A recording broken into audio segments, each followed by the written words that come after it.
Hello students, welcome to Unacademy. तो हम लोग आज लॉगरिदम पढ़ने वाले हैं। ठीक है, एक एक करके। जैसे अभी अप्रैल में तो जेई का फिर से मेंस होने वाला है, तो उसके पहले क्या करेंगे कि जितना भी चैप्टर्स है उसका कुछ इंपॉर्टेंट क्वेश्चन डिस्कस करेंगे, और क्वेश्चन डिस्कस करते हुए हम लोग उसका कॉन्सेप्ट भी जानेंगे। ठीक है, कि कोई भी क्वेश्चन में ऐसा सॉल्यूशन क्यों हुआ और वही क्यों हुआ, और उसके साथ क्या और भी कोई पॉसिबिलिटी था उसको सॉल्व करने का। तो ये सारा चीज हम लोग पूरा बेसिक अपना क्लियर करते जाएंगे। लॉग में देखो होता क्या है कि अब जनरली ऐसा नहीं है कि लॉग का क्वेश्चन आ जाता है, लेकिन हाँ, लॉग का क्वेश्चन का यूज जरूर आता है, चाहे इंटीग्रेशन में डाल दे या क्वाड्रेटिक के साथ दे दे, तो किसी भी चैप्टर के साथ लगा के उसका यूज आ जाता है। तो वहां से हम लोग स्टार्ट करते हैं। कुछ क्वेश्चन, सेलेक्टिव क्वेश्चन कुछ लेंगे, वो क्वेश्चन को सॉल्व करवाएंगे, और करवाने में जो भी उसका कॉन्सेप्ट आते चला जाएगा उसको भी बताते हुए चले जाएंगे। ठीक है, तो देखो।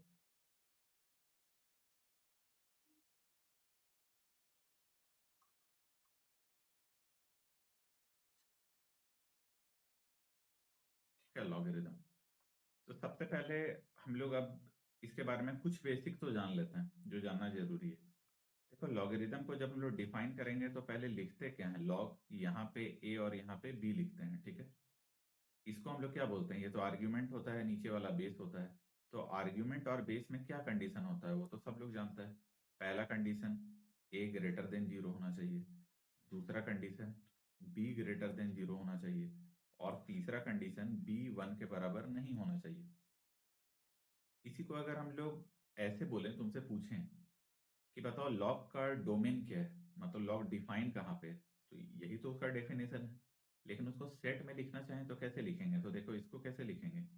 ए बिलोंग्स टू जीरो के इक्वल तो नहीं है, तो कौन सा ब्रैकेट लेंगे, छोटा ब्रैकेट, कहाँ तक, इन्फिनिटी। अब इन लोग दोनों को कंबाइन करके लिखो, तो एक बात बताओ, यहाँ पे जीरो है, यहाँ पे वन, इधर कहीं इन्फिनिटी। बोल रहा है देखो जीरो से बड़ा है, लेकिन जीरो को छोड़ के, अच्छा बात है, कहाँ तक गया, इन्फिनिटी तक चला गया।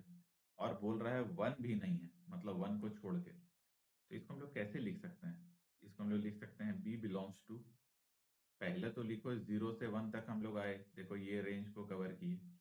फिर यूनियन, यूनियन क्यों, क्योंकि हम लोग कंबाइन कर रहे हैं इसको, वन से लेकर इन्फिनिटी। या तो तुम ऐसे लिख लो, या तो तुम ऐसे भी बोल सकते हो, डायरेक्ट जीरो से इन्फिनिटी एक्सेप्ट वन। ठीक है, तो ये तो बेसिक डेफिनेशन हो गया। अब हम लोग क्या करते हैं कि कुछ क्वेश्चन लेते हैं, उसको सॉल्व करते हैं, जब जैसा जरूरत पड़ेगा जो भी कॉन्सेप्ट यूज हो रहा होगा उसको फिर बताते चलेंगे। ठीक है, तो लेते हैं कुछ क्वेश्चंस। मान लो सबसे पहला, ये सबसे बेसिक क्वेश्चन होता है, सब लोग कभी ना कभी तो सॉल्व किया ही होगा इस टाइप का क्वेश्चन।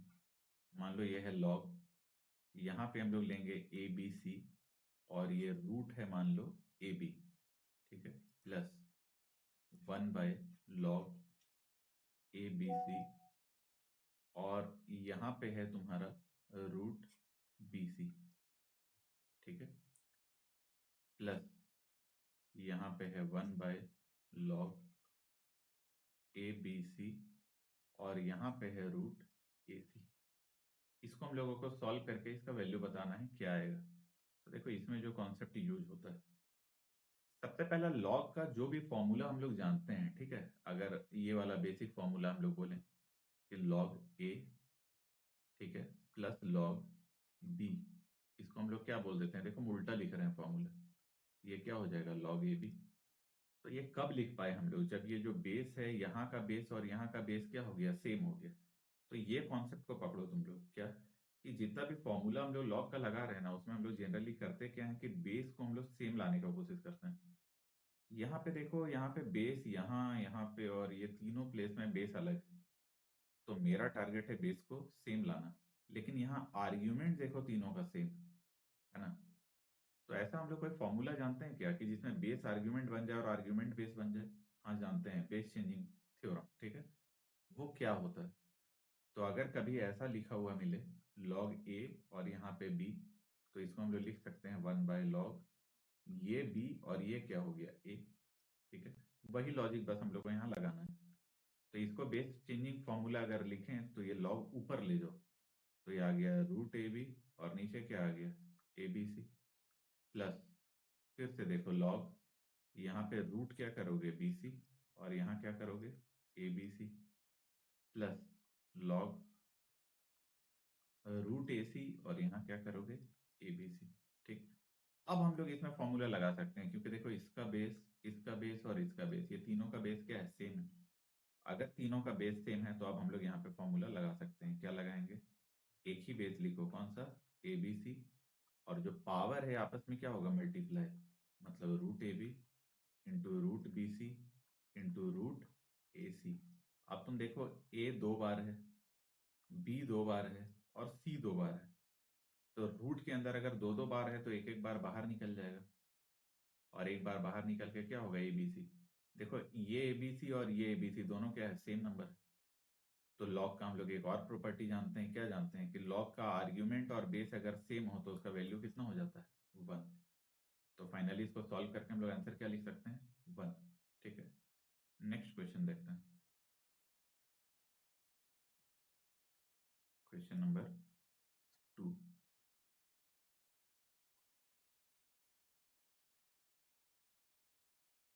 देखो क्या क्वेश्चन है, इसमें दिया हुआ है लॉग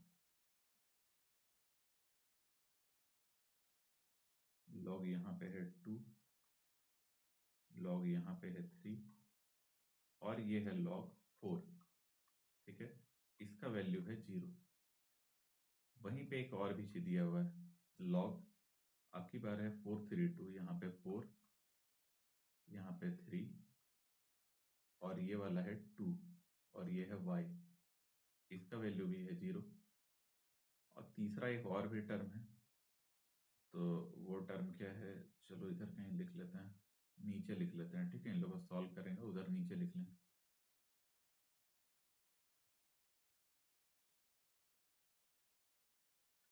इधर कहीं नीचे लिखते हैं। वो है लॉग आपकी बार है 342, 3 लॉग 4, और यहाँ पे है लॉग 2, और ये है z। ठीक है, मेरा 2 और z एक ही टाइप है, इसलिए हम z लिख के ये बीच में क्रॉस कर देते हैं, वो समझ जाना, z। ठीक है, देखो इसको सॉल्व करना है, और हम लोगों को रिलेशन बताना है एक्स वाई जेड में।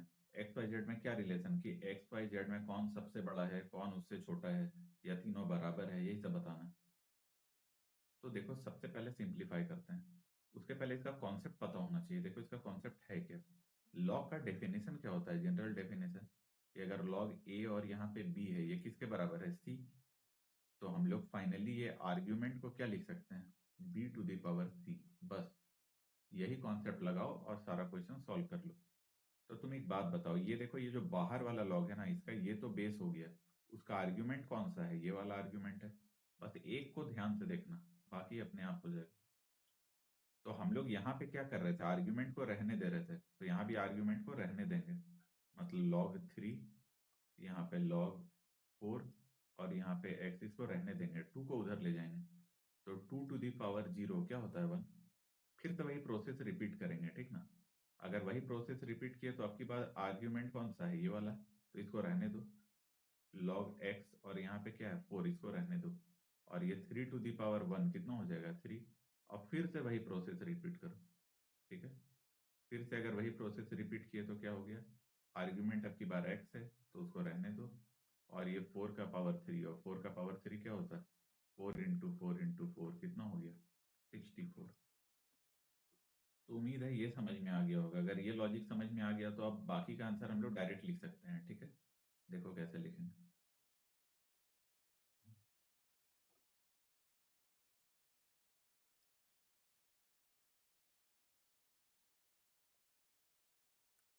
देखो इसमें अगर हम लोग करें तो इसका आर्ग्यूमेंट कौन है, देखो ये इसका आर्ग्यूमेंट है, तो आर्ग्यूमेंट को रहने दो, 4 को उधर ले जाओ, तो 4 का पावर 0 कितना होता है, 1। तो हम लोग डायरेक्ट लिख दे रहे हैं, यहाँ पे ये लॉग 3, और यहाँ पे log 2, और यहाँ पे y इक्वल टू 4 का पावर 0 मतलब 1। उसके बाद क्या होगा, उसके बाद ये बन जाएगा आर्ग्यूमेंट। अगर ये आर्ग्यूमेंट बनेगा मतलब log 2, यहाँ पे y इक्वल टू 3 का पावर 1 कितना, 3, और लास्ट में y को क्या लिख सकते हैं, 2 का पावर 3। तो 2 का पावर 3 कितना होता है, 2 इंटू 2 इंटू 2 कितना होता है, 8। देखो ये जनरल चीज है गलती करने का, ठीक है। ये 2 का पावर 3 जब भी आता है ना, हम लोग ये जनरल ये गलती कर देते हैं कि उसको 2 इंटू 3 6 लिख देते हैं, वैसा मत y इक्वल टू 8। थर्ड जो है उसको सॉल्व करते हैं। तो थर्ड में तो इतना भी लिखने का जरूरत नहीं है हमको लगता है, इसको डायरेक्ट करो। देखो ये आर्ग्यूमेंट है और ये है बेस, तो उधर गया तो 3 का पावर 0 कितना हो गया 1। तो ये छोड़ो, लिख लो अगर दिक्कत हो किसी को तो। और यहाँ पे क्या है log 2 और ये क्या है z इक्वल टू 3 का पावर 0 मतलब 1। अब देखो ये 4 उधर चला गया तो क्या बचा log 2, ये z बचा, 4 का पावर 1 कितना हो गया 4। और लास्टली हम लोग लिखेंगे z equal to 2 to the power 4, मतलब 2 को कितने बार मल्टीप्लाई करना 4 बार। तो ये कितना आ जाएगा 16।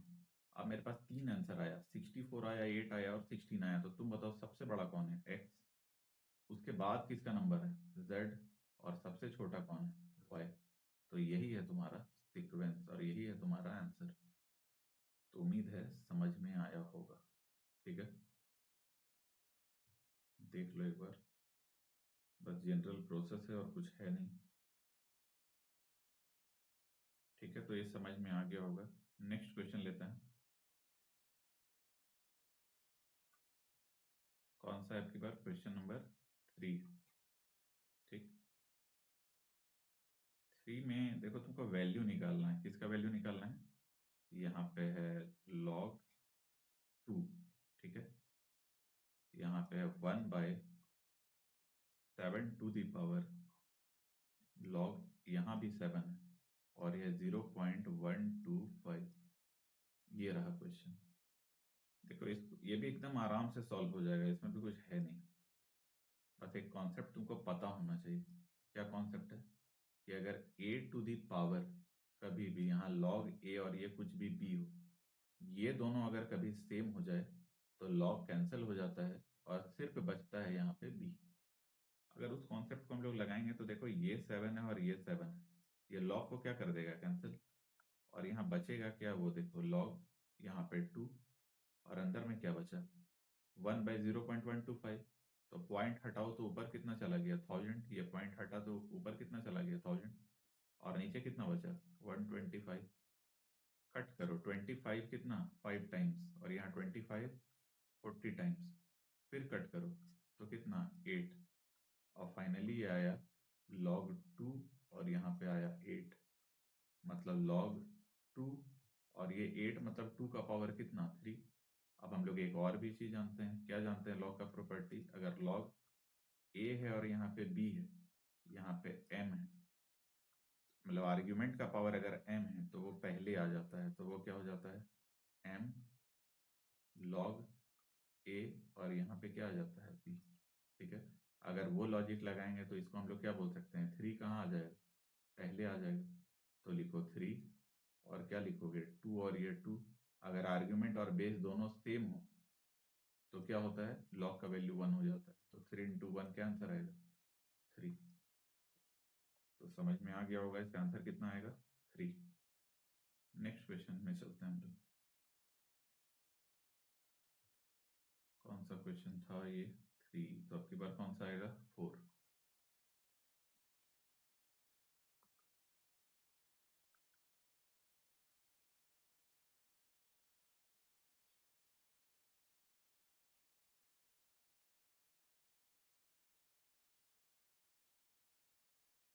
देखो आपकी बार ये क्वेश्चन है log, फिर यहाँ पे 3, उसके बाद है log 2a प्लस log 1/3, फिर है log 1/2 और यहाँ पे है b इक्वल टू 1। तो तुमसे वैल्यू मांगा है ab³ का। ठीक है, देखो इसको हम लोग सोचेंगे कैसे।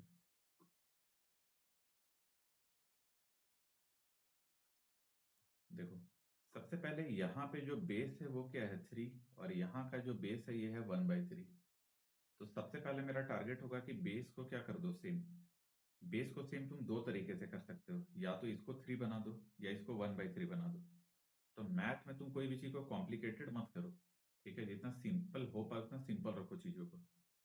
तो 3 लाना ही हमको क्या लग रहा है, थोड़ा ज्यादा सिंपल लग रहा है, तो 1/3 ना लिख के उसको हम लोग 3 लिखेंगे। तो 1/3 कैन बी रिटन एज 3 का पावर -1। तो यहाँ पे क्या इसको हम लोग ऐसे लिख दें, इसको तो रहने देते हैं, इससे हमको कोई भी प्रॉब्लम नहीं। ये 2 है और यहाँ पे क्या है, a है। लेकिन इसको हम लोग ऐसे अगर लिख दें, ये 3 का पावर क्या लिख दें, -1,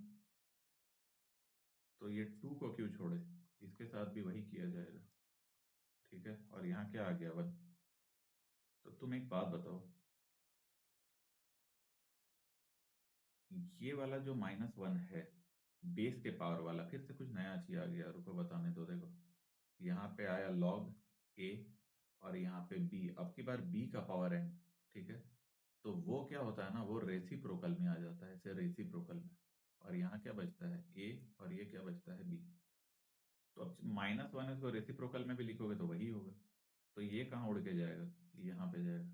ठीक है, तो ये क्या बन जाएगा, ये बन जाएगा log 3, यहाँ पे हो जाएगा log 2a, यहाँ आया -log 3। और अब की बार ये जो माइनस है ना, ये वाला माइनस, ये उड़ के लॉग के पहले जाता है, तो ये लॉग के पहले देखो यहाँ आ जाएगा, तो यहाँ आ जाएगा -log b, और ये क्या हो गया, 2 इक्वल टू क्या आया, 1। तो फिर देखो यहाँ पे log 3, यहाँ पे आया log 2, और ये आ गया a। ठीक, -log 3। अब तुम एक बात बताओ, ये माइनस तो दिक्कत कर रहा है, तो ये माइनस को अब हम क्या करते हैं, इसको वापस से वहीं ले जाते हैं। तो इसको वापस से ले गए ये b के ऊपर में, देखो यहाँ आर्ग्यूमेंट के ऊपर में ले गए। तो हो क्या रहा है, देखो नीचे वाले से माइनस को चुरा के ऊपर वाले के पास ले गए। एक भाई से चॉकलेट लिए और दूसरे भाई को दे दिए, वही हो रहा है ना। तो ये माइनस जो है 2 के ऊपर से हटा और आर्ग्यूमेंट के ऊपर आ गया। तो जब आर्ग्यूमेंट के ऊपर आ गया तो ये क्या आ गया, b⁻⁻1 इक्वल टू कितना, 1। अब जब तुम यहाँ पे अगला फॉर्मूला क्या, देखो अब तुम लोग लगा पाओगे, हाँ लगा लोगे। कैसे, क्योंकि अब की बार इसका भी बेस 3 है और इसका भी बेस 3 है। जब दोनों का बेस 3 है तो हम लोग यहाँ फॉर्मूला लगा सकते हैं। और ये क्या है, log 2a और -log b का पावर -1 को हम लोग 1/b लिख देते हैं। ठीक है, इक्वल टू 1। अब लॉग का प्रॉपर्टी लगाओ, तो देखो ये बाहर वाले लॉग के लिए ये पूरा आर्ग्यूमेंट है ना। तो इसको रहने देते हैं और 3 को उधर ले जाते हैं, तो 3 का पावर 1 क्या आ जाएगा, 3 आ जाएगा। तो हम लोग लिखो log 2, यहाँ पे a माइनस log, अच्छा तुम यहाँ पे देखो कहीं कुछ तो छूट रहा है, हाँ ये log 2 था, फिर b का पावर -1 नहीं था, उसके बाहर log भी लगा हुआ था जो कि हम लोग छोड़ दिए। ठीक है, तो इसका मतलब ये है कि हम लोग क्या छोड़े, log 3 यहाँ भी था, log 3 यहाँ भी था, और यहाँ पे log 2 था। मतलब यहाँ क्या था, log 2 था। ठीक है, तो log 3 उधर चला गया पूरा, तो यहाँ क्या बचा, log 2। मतलब ये भी क्या है, log 2, और यहाँ पे क्या आया, 1/b इक्वल टू कितना आ गया, 1। इसको ठीक से लिख लो, नहीं तो ये पता चल रहा है ना, यहाँ पे लॉग बेस क्या है, यहाँ पे log 2 अंदर में। देखो देखो, इसको फिर अच्छे से कर लो, यहाँ पे अगर कंफ्यूजन हो रहा है तो ठीक से करो।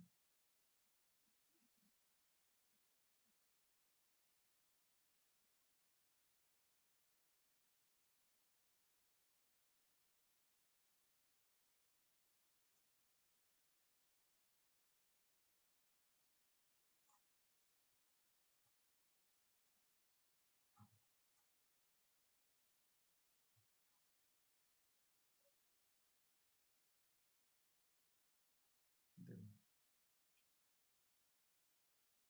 यहाँ पे log 3 है, यहाँ पे log 3 है। ठीक है, इसको ठीक से लिखो, ये log यहाँ पे आया 3, यहाँ पे आया log 2a। ठीक है, माइनस log 3, और यहाँ बन गया मेरा log 2, और ये आ गया 1/b इक्वल टू कितना हो गया, 1।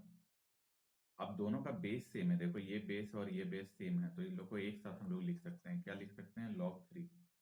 और दोनों माइनस है तो क्या हो जाएगा, डिवाइड हो जाएगा, ये और ये माइनस है तो दोनों क्या हो जाएगा, डिवाइड हो जाएगा। तो log 2 और यहाँ पे a आ गया और यहाँ पे कितना आ गया log 2 और 1/b। देखो कितना बड़ा मिस्टेक होने वाला था। ये log 3 हम लोग छोड़ दिए थे शायद, या 2 कुछ छोड़े थे जिसके कारण पूरा गड़बड़ हो रहा था। अब देखो यहाँ पे ये पूरा तो इसका आर्ग्यूमेंट है और इधर वाला क्या है बेस है, तो वही वाला सेम फॉर्मूला लगेगा। तो ये 3 उधर चला जाएगा, तो 3 को उधर भेजो, क्या आया लॉग, यहाँ पे a और ये 2 है, whole divided by log 1/b और यहाँ पे 2 है, इक्वल टू 3 का पावर 1 कितना हो गया 3। उसके बाद देखो अब बेस चेंजिंग फॉर्मूला तुमको ये भी पता होगा, बेस चेंजिंग फॉर्मूला में अगर लॉग a और यहाँ पे b हो और वही यहाँ पे लॉग c और b हो, मतलब इसका बेस और इसका बेस अगर सेम हो जाए तो हम लोग क्या लिख सकते हैं, जो ऊपर वाला आर्ग्यूमेंट है वो तो वही रह जाता है, लेकिन नीचे वाला जो आर्ग्यूमेंट है वो फाइनली बेस बन जाता है। तो इसी कॉन्सेप्ट का यूज करते हुए क्या हम लोग ऐसा बोल सकते हैं यहाँ पे कि लॉग ऊपर वाला तो a ही रहेगा, नीचे वाला क्या हो जाएगा 1/b इक्वल टू कितना आ जाएगा 3। अब फिर से वही फॉर्मूला लगाओ तो a इधर ही रह जाएगा और वो 1/b का पावर कितना हो जाएगा 3। तो 1 का क्यूब तो 1 ही रहता है, b का क्यूब कितना हो जाता है 1/b क्यूब, और finally A B cube multiply किए तो किसके बराबर आ गया 1। तो ए बी क्यूब का वैल्यू कितना आ गया 1, और वही मेरे से मांगा था। ठीक है, नेक्स्ट क्वेश्चन में आते हैं।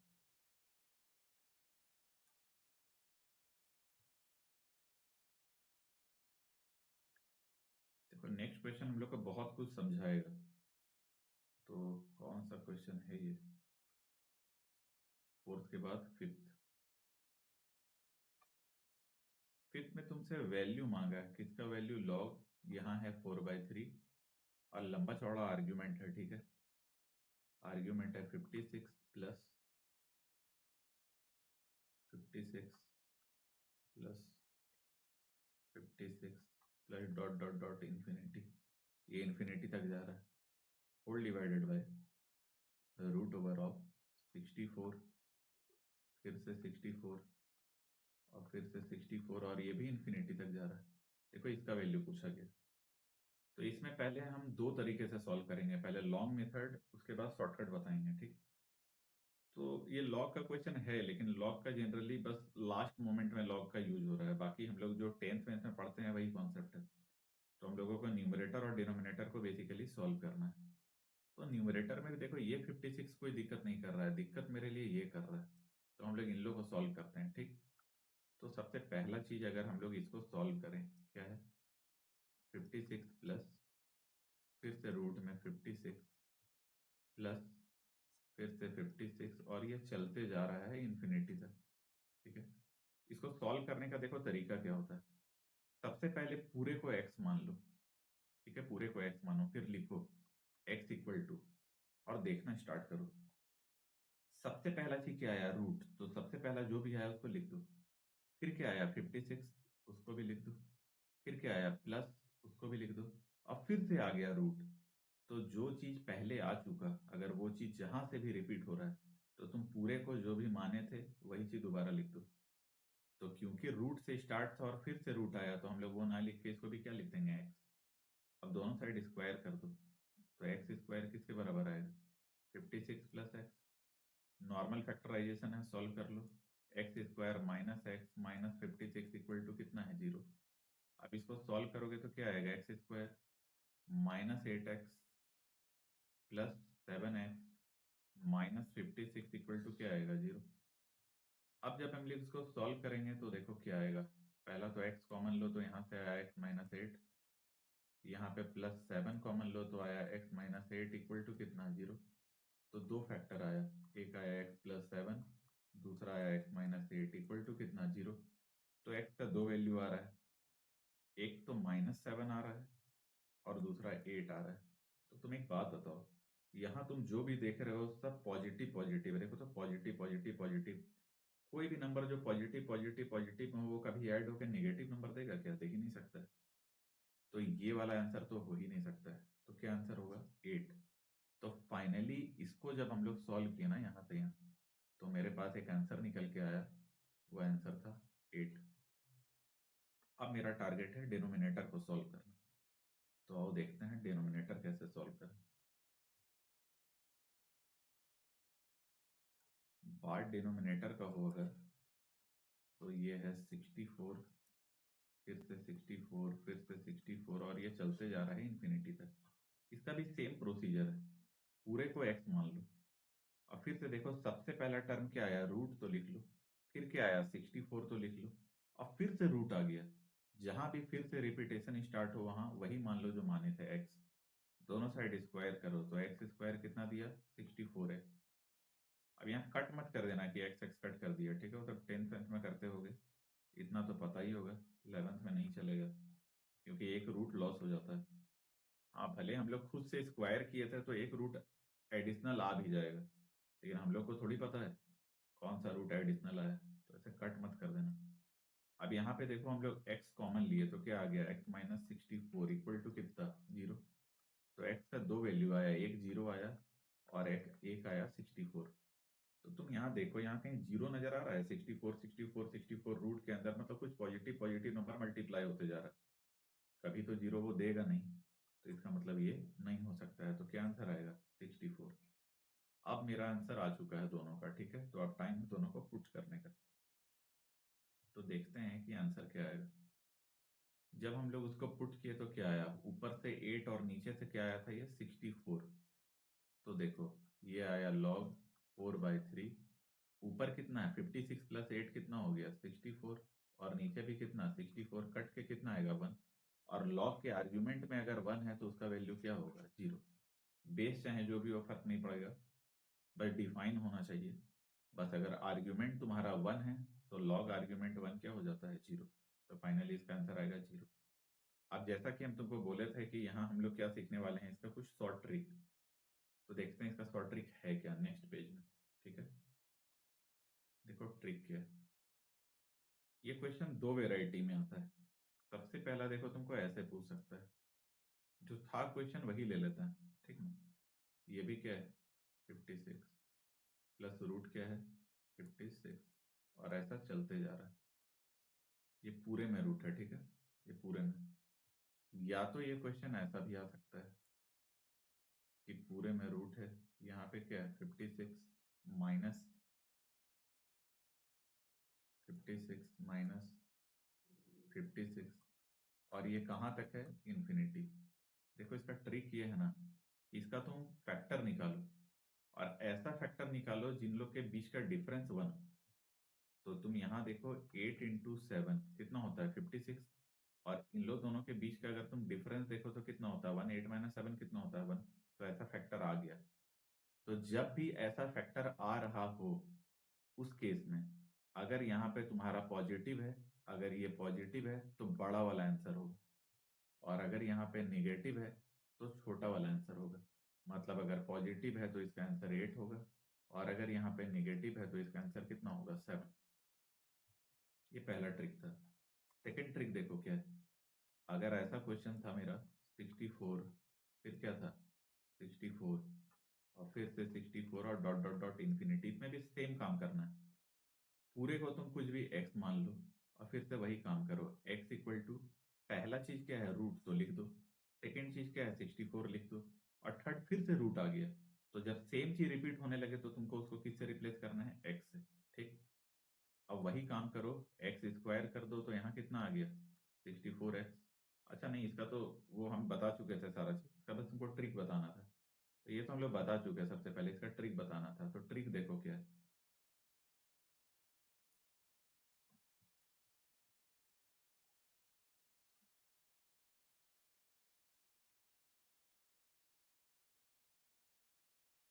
देखो ट्रिक इसका ये है कि अंदर देखो सेम ही चीज रिपीट हो रहा है, ये सब सेम है।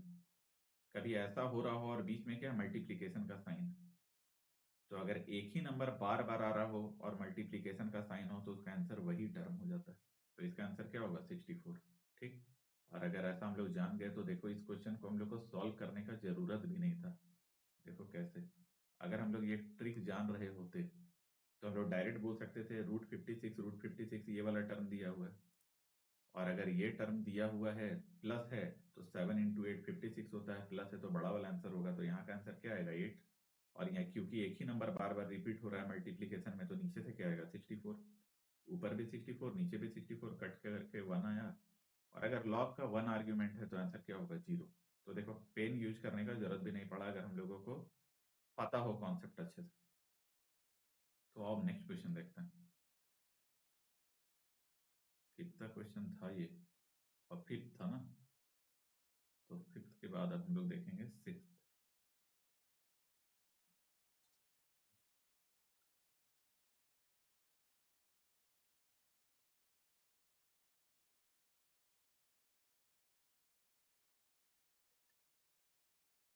सिक्स भी बहुत अच्छा क्वेश्चन है। सिक्स में है कि दिया हुआ है पी एक टर्म है जिसका वैल्यू दिया हुआ है तुम्हारा लॉग 5, और यहाँ पे है लॉग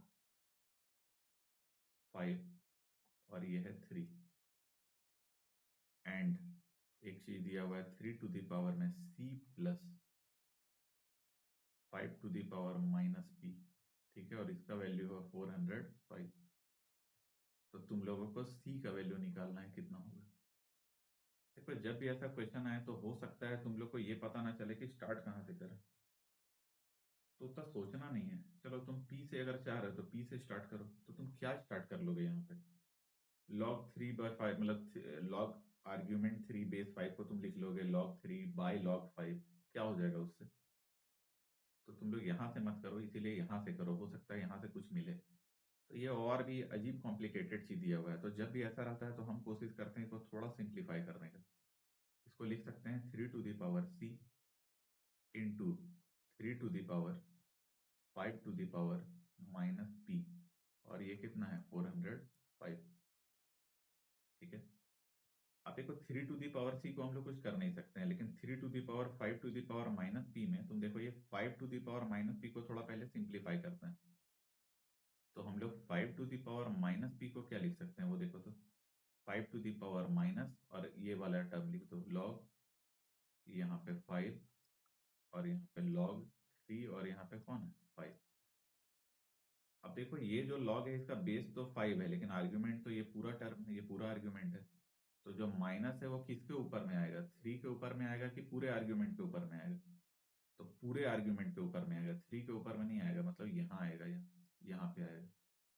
तो अगर यहाँ 3 लिखे तो क्या लिखेंगे, देखो तो एक बार 5, लॉग यहाँ पे क्या है 5, और यहाँ पे लिखो लॉग 3, ये 5 और होल का पावर -1। अब देखो वही वाला रूल, ये दोनों सेम है। अगर ये दोनों सेम है तो लॉग को क्या करेगा, कैंसिल। और अगर लॉग को कैंसिल किया, क्योंकि बताया था ना, अगर ए होगा, यहाँ भी लॉग ए और बी होगा, ये दोनों सेम हो गया, तो लॉग को कैंसिल करके क्या बचता है, सिर्फ बी, ठीक है। तो वही चीज यहाँ देखें अगर हम लोग, तो यहाँ क्या बचेगा, सिर्फ बचेगा लॉग 3, और यहाँ पे 5 और पावर -1। देखो इसको ऐसे लिख सकते हैं क्या, 1/log 3 और यहाँ पे 5। तो उसको ऐसे भी लिख सकते होंगे, जब ऊपर चला गया तो 5 ऊपर चला जाएगा, 3 नीचे आ जाएगा। तो ये फाइनली 5 का पावर -p का वैल्यू निकला। अब फर्दर इसको पुट करते हैं तो देखते हैं क्या आता है। तो हम लोग इसको लिख सकते हैं, हम लोग इसको लिख सकते हैं 3 to the power c into 3 to the power log, यहाँ पे 5 और यहाँ पे क्या है 3, यही है ना, देख लो एक बार, फिर गलत ना हो जाए कुछ, ठीक है। हाँ चलो यही, और यहाँ इसका वैल्यू कितना है 405। अब तुम देखो ये थ्री क्या हो गया, सेम हो गया। तो यहाँ हम लोग इसको क्या बोलेंगे, 3 to the power c into, ये हट गया तो लॉग भी हट जाएगा, यहाँ क्या बचेगा 5, और ये कितना हो गया 405। इससे इसको कैंसिल करो तो कितना आ गया 81। और finally 3 to the power c कितना हो गया 3 टू द पावर 4, और यहाँ से हम लोग बोल सकते हैं c का वैल्यू कितना आ गया 4। तो फाइनल आंसर मेरा कितना है यहाँ c = 4, ठीक है। तो ये भी बहुत अच्छा क्वेश्चन था। तो एक बार इसको अच्छे से देखो कि कैसे हम लोग कोई भी क्वेश्चन को देखकर सोचते कैसे हैं, ठीक ना, कैसे सोचते हैं, क्या अप्रोच रहता है। तो और एक लास्ट क्वेश्चन देखते हैं।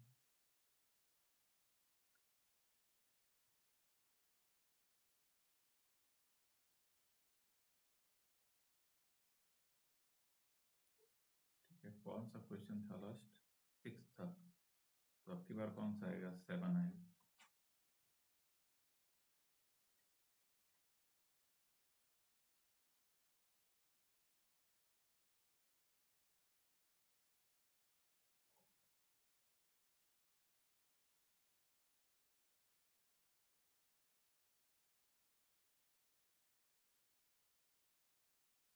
देखो अब की बार जो क्वेश्चन है वो क्या है कि ऐसे दिया हुआ है समेशन, और यहाँ लिखा हुआ है r इक्वल टू 3 से लेकर 26, ठीक है। और यहाँ है log r, और यहाँ पे है r प्लस 1, और इसका वैल्यू दे रहा है 3 to the power x। Then तुमसे डिमांड क्या कर रहा है? x बताओ क्या होगा। ये भी बेसिक क्वेश्चन है, मैक्सिमम लोग इसको देखो ये पाई देख के ही सब डर जाता है। तो पाई जो पढ़े होगे तुम लोग को पता होगा ये कुछ होता नहीं है, बस प्रोडक्ट ऑपरेटर होता है। एक एक करके वैल्यू रखते जाओ। 3 है तो 3 के बाद तुम 3.1 मत रख लेना। सारा वो क्या होता है? Integral value. तो 3 के बाद वाला कौन सा इंटीग्रल वैल्यू है? 4, वो रखोगे, फिर 5 रखोगे, फिर 6 रखोगे, और ऐसे रखते चले जाओगे, और सारे टर्म का क्या हो जाता है? प्रोडक्ट। तो आओ देखते हैं। अगर इसको हम लोग अच्छे से लिखे तो तुम बताओ, यहाँ पे log पहले 3 आएगा यहाँ पे, और ऊपर वाला उससे एक ज्यादा है तो कितना आ जाएगा? 4 इंटू log। अब की बार यहाँ 4 है तो ऊपर वाला क्या आ जाएगा? 5। फिर से log, यहाँ वाला 5 है तो इधर वाला क्या आ जाएगा? 6। अब ऐसे पूरा तो नहीं लिखोगे, उतना टाइम थोड़े कि पूरा लिखेंगे। अब लास्ट वाला टर्म लिखो। तो लास्ट वाला टर्म देखो, यहाँ पे अगर हम लोग 26 लेंगे तो यहाँ कितना आ जाएगा? 27, ठीक है। और ये सारे का वैल्यू दिया है 3 टू द पावर x। फिर से इसको सॉल्व करते हैं। तो तुम देखो इसको हम लोग लॉग में अलग अलग भी कर सकते हैं। लॉग का हम लोग एक और प्रॉपर्टी जानते हैं। क्या जानते हैं? कि अगर ऐसे दिया हुआ है log a और यहाँ पे है b, तो हम लोग इसको लिख सकते हैं log a बाय क्या? log b। और यहाँ जो कुछ नहीं लिखा हुआ है वहां तुम कोई भी बेस ले सकते हो, c ले लो, d ले लो, e ले लो, जो मन करता है ले लो, ठीक है। तो यहाँ पे log क्या है? 4, तो इसको लिख सकते हैं log 4 बाय क्या लिख सकते हैं? log 3। कोई भी बेस ले लो, मान लो हम लोग e ले लिए बेस, तो यहाँ पे क्या है? log 5, और इसको क्या लिख सकते हैं? log 4। फिर से log 6, और इसको क्या लिख सकते हैं? log 5। सिमिलरली लास्ट टर्म क्या आएगा? log 27, और यहाँ पे क्या है? log 26 इक्वल टू कितना? 3 टू द पावर x। देखो कुछ कट रहा है क्या? हाँ, ये कटा, ये कटा। तो इस केस में देखो तुमको ध्यान क्या देना है, कभी भी अगर ऐसा कुछ कट रहा है ना, तो तुमको नोटिस करना है फर्स्ट टर्म और नोटिस करना है लास्ट टर्म। और अगर फर्स्ट टर्म का पहला वाला टर्म कट गया, ऊपर वाला, तो लास्ट टर्म का नीचे वाला टर्म कट जाएगा। उसी का उल्टा, कि अगर फर्स्ट टर्म का डिनोमिनेटर कटा तो लास्ट टर्म का न्यूमरेटर कटेगा, ठीक है। यही सीक्वेंस चलता है, बाकी सारा बीच का कट जाएगा, फर्स्ट और लास्ट में ही बचता है जो भी बचता है। चलो इसको लिखते हैं। तो इसका मतलब ये है कि ऊपर देखो सब कटते चला गया, लास्ट में बस बचा क्या? log 27, तो लिख लो log 27। और नीचे सब कटते चला गया, क्या बचा? log 3, तो इसको लिखो log 3। फिर से बेस चेंजिंग थ्योरम लगा दो यहाँ पे। तो अगर बेस चेंजिंग थ्योरम लगाएंगे तो क्या हो जाएगा? दोनों का बेस सेम है, इसका जो बेस होगा इसका बेस वही होगा, तो ऊपर वाला का आर्ग्यूमेंट वही रह जाएगा, नीचे जो आर्ग्यूमेंट है वो क्या बन जाएगा? बेस इक्वल टू 3 का पावर x। फिर से देखो log 27 को हम लोग लिख सकते हैं क्या? 3 का पावर 3 कितना होता है? 27, और नीचे कितना आएगा? 3। अब ये वाला 3 देखो यहाँ हम लोग लिख सकते हैं इक्वल टू कितना है? 3 का पावर x। तो ये 3 अगर इधर आ गया तो log 3 कितना हो जाएगा? 1 हो जाएगा, और ये 3 का पावर x। तो फाइनली 3 का पावर 1 इक्वल टू 3 का पावर x, और यहाँ से x का वैल्यू कितना आ गया? 1। अगर कैलकुलेशन मिस्टेक नहीं हुआ है तो इसका वैल्यू कितना है? 1। जो दिख रहा था थोड़ा कॉम्प्लिकेटेड, लेकिन था क्या? सबसे इजी क्वेश्चन यही निकला। तो अब अगर ऐसा क्वेश्चन आएगा तो उम्मीद है कि तुम लोग कर लोगे, ठीक है। तो देखो कैसा क्वेश्चन था, और फाइनली हम मेरा अप्रोच क्या था सॉल्व करने का। तो वैसा ही जब नेक्स्ट क्लास होगा तो उसमें हम लोग कुछ लॉग का क्वेश्चन देखेंगे, और एक एक चैप्टर करके हम लोग कुछ इंपॉर्टेंट क्वेश्चन को लेके और उसके कॉन्सेप्ट को रिवाइज करते हुए आगे बढ़ जाएंगे। तो अभी के लिए इतना ही रहने देते हैं, बाकी नेक्स्ट क्लास में देखते हैं जो भी है। Thank you.